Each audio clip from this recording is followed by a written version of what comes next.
Շնորհակալություն, հարգելի պարոն Արշակյան, հարգելի գործընկերներ, սիրելի հայրենակիցներ, հակակոռուպցիոն քաղաքականության հետ կապված քննարկումից առաջ 1-2 հարցով պատասխան հնչեցնեմ այն գործընկերներին, որոնք 3 հնչեցրել էին այս ամբիոնից եւ հնարավորություն չկար պատասխանելու։ Մասնավորապես նշվում է ծեծի վերաբերյալ իշխող խմբակցության կարծիքը եւ լսում են, որ ամենաբարձրաստիճան պաշտոնյայից մինչեւ վերջին կուսակցականը հայտարարում են, որ դատապարտում են բռնությունը։ Բայց այդ մասին բարձրաձայնում են մարդիկ, ովքեր Արադ Միրզոյանի հայտնի դեպքի սպանության փորձի վերաբերյալ որևէ դատապարտող հայտարարություն չեն արել։ Այսինքն, որպեսզի դու կարողանաս բռնությունը դատապարտել, դա այդ իրավունքը պետք է վաստակես։ Եվ եթե կա նստածների մեջ մեկը, որ Արադ Միրզոյանի մահափորձը դատապարտել է, ընդդիմության մասին է խոսքը, իրավունք ունի, այո, նաև խոսել այս նոր ծեծի վերաբերյալ եւ իր կարծիքը արտահայտել։ Ամենևին չեմ արդարացնում այդ ծեծը, նորից եմ ասում, իշխող խմբակցությունը բոլորը հայտարարել են, որ դատապարտում են այդ բռնությունը։ Հաջորդը նշում են, որ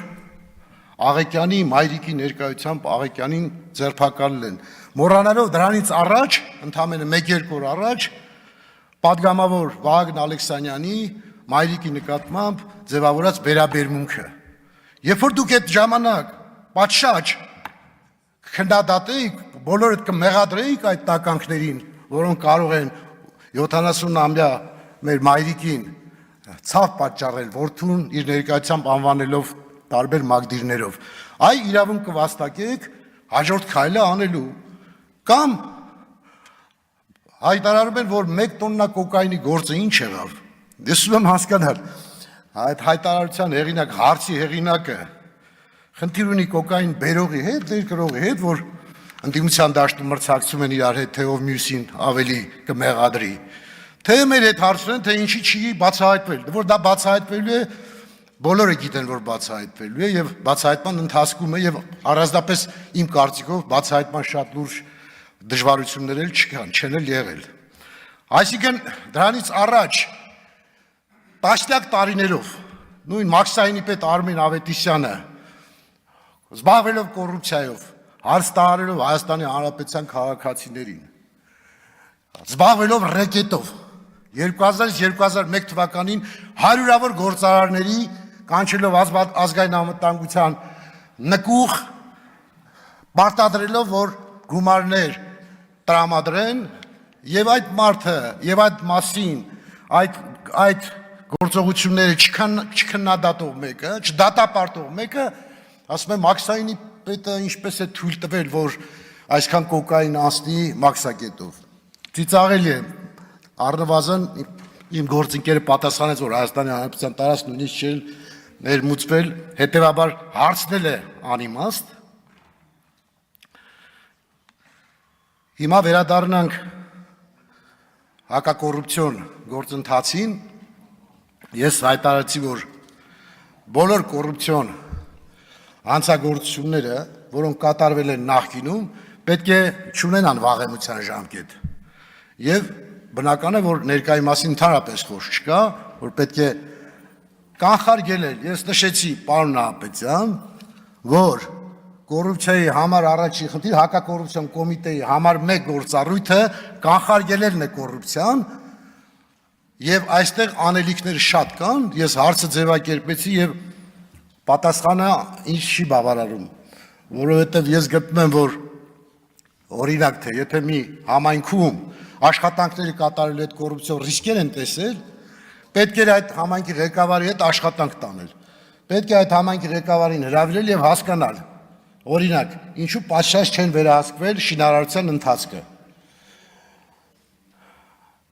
Ընթացքում պետք է նաեւ բացատրել, թե ինչ պետք է անի համայնքի ղեկավարը։ Հիմա եթե որևէ համայնքի ղեկավարի ասեք, դուք ձեր մոտ գնումներով կատարվող աշխատանքների ընթացքը վերահսկում եք, թե ոչ, բոլորն էլ պետք է ասեն, չէ, որովհետև իրենք մասնագետ չեն։ Նայեք, համայնքի ղեկավարը շինարարության ընթացքը ինչպես պիտի վերահսկի, չունենալով այդ գիտելիքները։ Դրա համար այդ եմ ասում, պայմանական ասած համայնքի ղեկավար կարող է ընտրվել մի բժիշկ եւ շինարարությունից ոչինչ չհասկանալ։ Դրա համար մենք պետք է ուժեղացնենք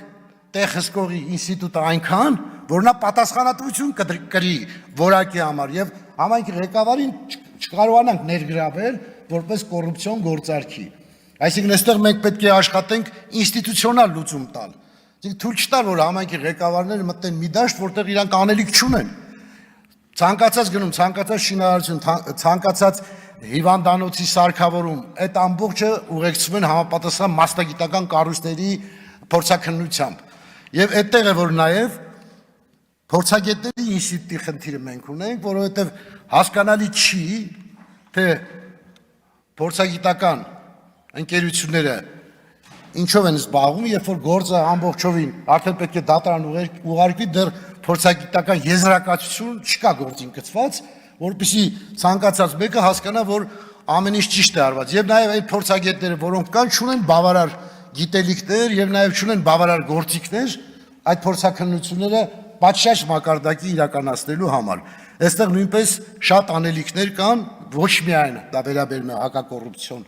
կոմիտեին, դա վերաբերում է նաև քննչականին, դա վերաբերում է բոլոր իրավապահ համակարգին, որտեղ փորձաքննության պատշաճ մակարդակ ապահովելու համար չկան անհրաժեշտ բազաներ, ներուժ, որպեսզի կարողանանք փորձաքննություն լինի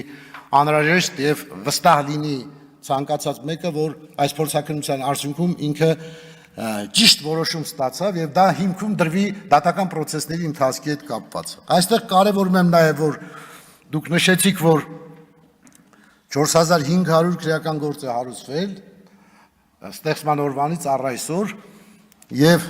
այս թվի հետ կապված նշեցիք, որ նաեւ քննիչների ծանրաբեռնվածությունը բավականին մեծ է, 45 վարույթ մեկ քննիչի հաշվով տարեկանի մասին է խոսքը։ Կարծում եմ, որ այս թվերը ոչ միայն պետք է հնչեցվեն, այլ պետք է դրա առաջարկը արվի։ Մենք ինչպես անենք, որ քննիչը ծանրաբեռնված չլինի։ Կա նման առաջարկ կա, որպեսզի ազգային ժողովը քննարկի, նաև եթե անհրաժեշտություն կա, օրենսդրական միջամտություն անի ազգային ժողովը, որպեսզի կարողանանք ավելի ի վերջո արդարադատություն իրականացնենք ողջ ծավալով։ Եվ վերջում ցանկանայի նշել, որ ամենակարևորը, որ հակակոռուպցիոն կոմիտեն իր ողջ գործընթացով պետական մտածողության թելով անցնի բոլոր գործընթացները եւ ոչ թե մտածենք, որ որևէ մեկին քրեական պատասխանատվության ենթարկենք, այլ ավելի շատ մտածենք, ինչպես անենք, որ որևէ մեկը քրեական պատասխանատվության չի ենթարկվի։ Այստեղ է մեր անելիքները, այսինքն կանխարգել ենք եւ այնպիսի միջոցառումներ արվեն, որ հասարակության մեջ այսքան մեծ թվով քրեական գործեր չլինեն։ Ես նշեցի եւ համացան համար իմ գործընկերը նույնպես նշեց, որ որևէ զարգացած երկրի հետ համեմատած մենք շատ բարձր ցուցանիշ ունենք եւ պետք է մտածենք դրա մասին, կանխարգելելու եւ այն գործերը, որոնք իսկապես զուտ ձևական իմաստով մնում են որպես քրեական գործեր, պետք է արագ ավարտել այդ գործերը, ուղարկել դատարան կամ կարճել, որպեսզի մենք կարողանանք հստակ թվեր ունենանք եւ նաեւ անելիքները ծրագրավորենք, որովհետեւ առանց համակարգային աշխատանքի արդյունք չենք կարող ակնկալել։ Շնորհակալություն։ Չմոռանաք հավանել տեսանյութը եւ բաժանորդագրվել Civic AM-ի YouTube-յան էջին։